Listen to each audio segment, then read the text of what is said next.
മലയാളത്തിൻ്റെ പ്രിയ കവി ശ്രീ വൈലോപ്പിള്ളിയുടെ തുമ്പപ്പൂ എന്ന കവിത.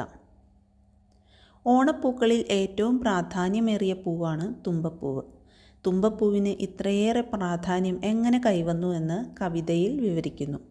അതുപോലെ ജീവിതത്തിൽ ഉന്നതങ്ങളിലെത്താൻ വിനയം എന്ന ഗുണം അനിവാര്യമാണെന്നും കവി ഓർമ്മപ്പെടുത്തുന്നു.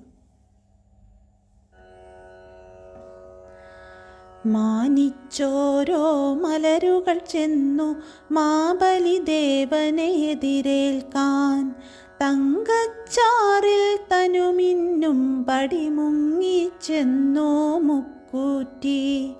പാടലമാം പട്ടാടയൊടെത്തി പാടത്തുള്ളൊരു ചിറ്റാടാം, ആമ്പലിനുണ്ടു കിരീടം നെല്ലി കഴകിലുമുണ്ടൊരു സൗരഭ്യം.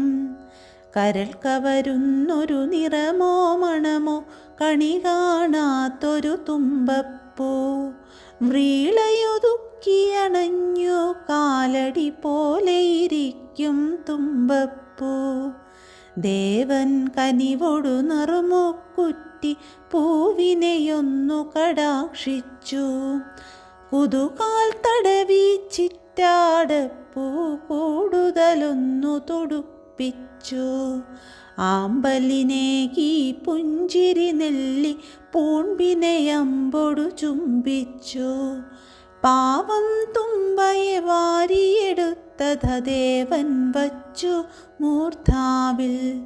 പുളകം കൊള്ളുക തുമ്പപ്പൂവേ പൂക്കളിൽ നീയേ ഭാഗ്യവതി. പുളകം കൊള്ളുക തുമ്പപ്പൂവേ പൂക്കളിൽ നീയേ ഭാഗ്യവതി.